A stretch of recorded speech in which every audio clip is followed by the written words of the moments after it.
Xitoy bozori Namanganga ko'chib keldingiz, ishonasizlarmi? Ko'rib turgan oyoq kiyimlarning narxi atiga 60 ming so'm.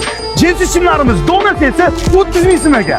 Bo'lsa Namanganlik aka-ukalarimiz uchun bo'lsa.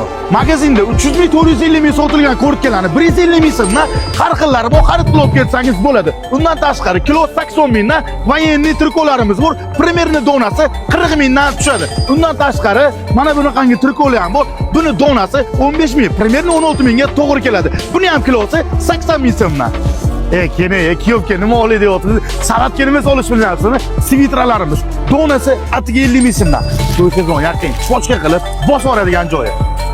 7 yoshdan 70 yoshgacha ayol va erkaklarimiz uchun ichimlikli tapchkalar narxi atiga 35 ming so'mdan. Va bunaqa arzon joylarni qayerdan topamiz? Qadrdonlar, manzilimiz Nurobod yo'lida joylashgan Shinoqni yo'l yuzida Obod do'konda. Barchangizni kutib qolamiz. To'liq ma'lumot uchun quyidagi nomerlar bilan bog'lanib kelishingiz mumkin.